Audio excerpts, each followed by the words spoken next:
It's 5 in 10 from Skywatch TV for Wednesday, August 30th, 2023. I'm Derek Gilbert. Online at skywatchtv.com, youtube.com at 5 in 10. If you're watching on YouTube, please subscribe, share with your friends, and then guarantee we don't get canceled. You can do that for free by downloading the Skywatch TV app to your smartphone or tablet. Details on that coming up before the end of this program. Topic number 5 today, Hurricane Idalia. By the time you see this, the hurricane would have made landfall in Florida, somewhere on the Gulf Coast along the Big Bend. That's the area between the Panhandle and Tampa Bay. This being described as an extremely dangerous storm by U.S. forecasters. Florida Governor Ron DeSantis on Monday saying the storm would have major impacts on the state along the Gulf, telling a news conference that evacuations would take place and that residents should be prepared for potentially life-threatening storm surges. Pray for those in the path of this storm, not just in Florida, but also South Georgia as it crosses the state, heads back out into the Atlantic Ocean. And from there, who knows, it's not unheard of for storms once they get into the Atlantic, that part of the Atlantic, to circle back and take another run at the United States. Florida, by the way, is still recovering from the impact of last year's Hurricane Ian.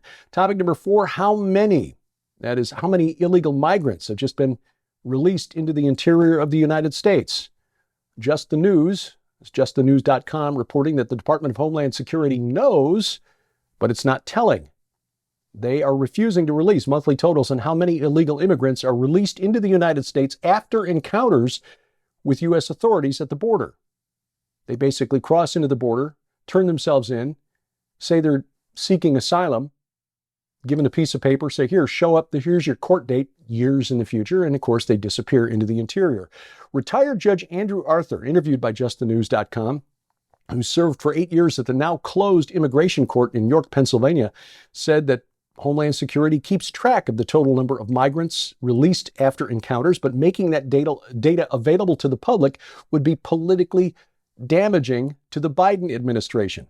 Arthur said, quote, the only reason why ICE and the Office of Field Operations would refuse to disclose that information is to hide the fact that it's releasing more than 100,000 aliens per month into the United States and to conceal the effects of those migrant releases on communities across the United States, end quote.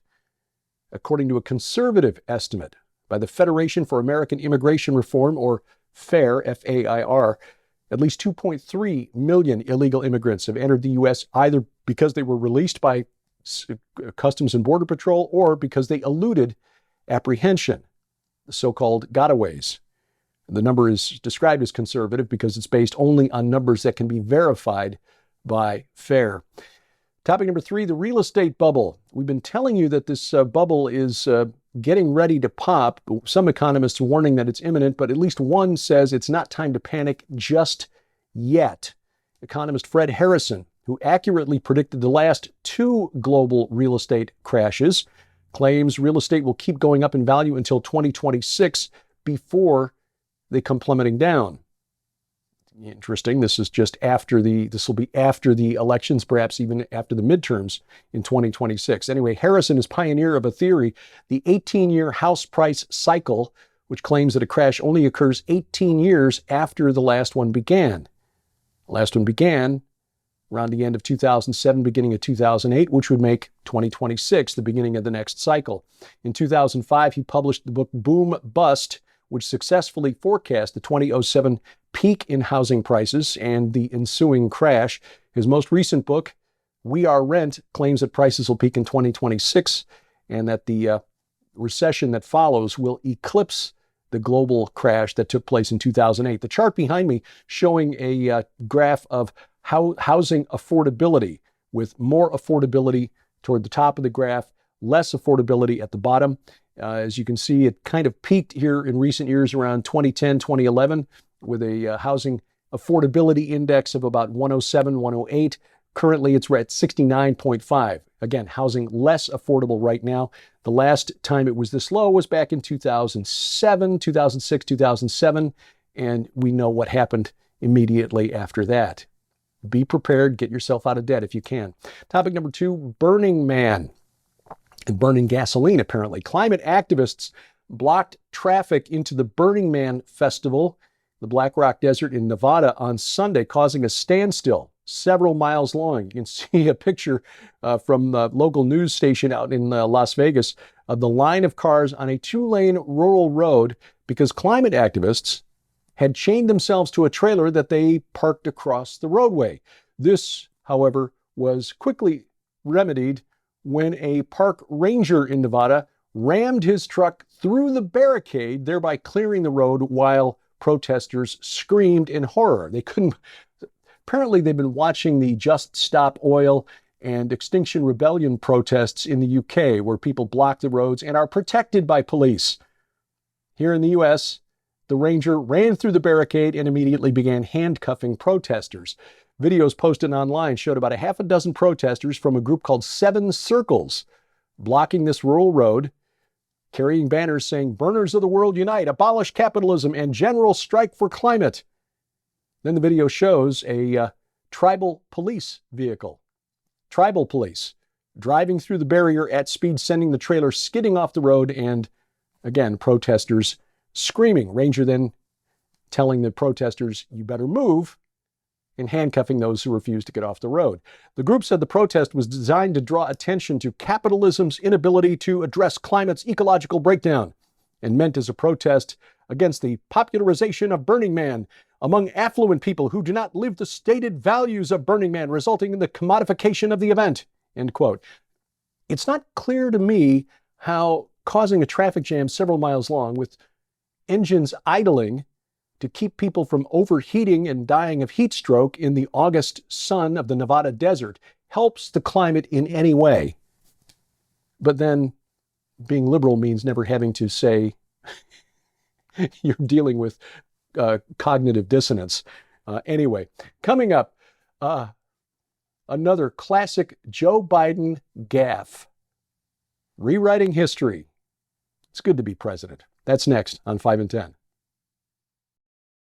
Well, ladies and gentlemen, with just a few minutes on the clock, we want to make sure that you know how you can get your copies of both of these incredible new works in the Warriors of God special offer. When you order the Warriors of God special offer, you'll receive the Kingdom Warrior Full Spectrum Spiritual Warfare, Biblical Clearing and Maintaining Your Spiritual Perimeter by Dr. Michael Lake. But you'll also receive the brand new book by Corby Shuey, For Valor, Defending the Faith for Those of Worth. Both of these works complement each other fabulously and take you on a journey of next-level comprehension of spiritual warfare. But that's not all. Right now, when you order the Warriors of God special offer, we're also including absolutely free the phenomenal 2-disc collection on DVD, The Final Countdown, featuring Dr. Thomas Horn, Allie Anderson, and Donna Howell on how the secrets hidden within the biblical feasts unveil the final countdown to the return of Jesus Christ and the rapture of the church. But also included in this incredible special offer is Dr. Michael Lake's massive Sheerreef Imperative data DVD library that includes 56 different Christian classic books on PDF for use on device of your choosing, Understanding the Kingdom audio series, the eSword biblical software for Windows, and several TV appearances featuring Dr. Michael Lake. All of these items hold a retail value of $95, yours now for your donation of only $35 plus shipping and handling.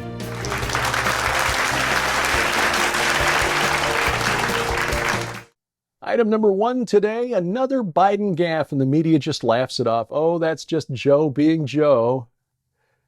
Biden on Monday said he literally, his words, he literally said convinced former Senator Strom Thurmond of South Carolina to vote for the Civil Rights Act. Now, that passed in 1964, remember.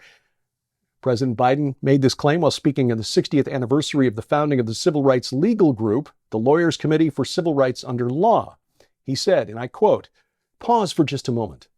I thought things had changed. I was able to literally, not figuratively, talk Strom Thurmond into voting for the Civil Rights Act before he died. And I thought, well, maybe there's real progress. But hate never dies. It just hides. It hides under the rocks," end quote. That's Joe Biden. Now, bear in mind again, Civil Rights Act passed 1964. Joe Biden, born 1943. He was 21 years old and not yet in politics, much less in the Senate. Strom Thurmond at the time, 1964, was a Democrat. He later switched parties, became a Republican. He voted against the Civil Rights Act in 1964. And again, this was before Joe Biden was even in politics. Strom Thurmond died in 2003, many decades after the passing of the Civil Rights Act. Thurmond not only voted against the Civil Rights Act of 1964, he holds the record for the longest ever filibuster to oppose the Civil Rights Act of 1957. According to Fox News, a White House spokesperson later tried to walk back President Biden's remarks, saying that he was instrumental in getting Thurmond's vote for the Voting Rights Act in 1980. The Voting Rights Act passed in 1965 when Joe Biden was 22. Joe Biden is living in a bubble of his own creation. Skywatch TV, just a couple of days left to take advantage of this special opportunity. As our thank you to you for your gift of any amount during the month of August, we'll send you, if you're in the U.S. or Canada, a copy of the wonderful book by Jonathan Brentner, The Triumph of the Redeemed. What will life look like in glory? Details of our life in paradise. For your gift of any amount, if you're in the U.S. or Canada, no minimum. Just find out more online, skywatchtv.com. Look for the red donate button or call us toll-free, 844-750-4985.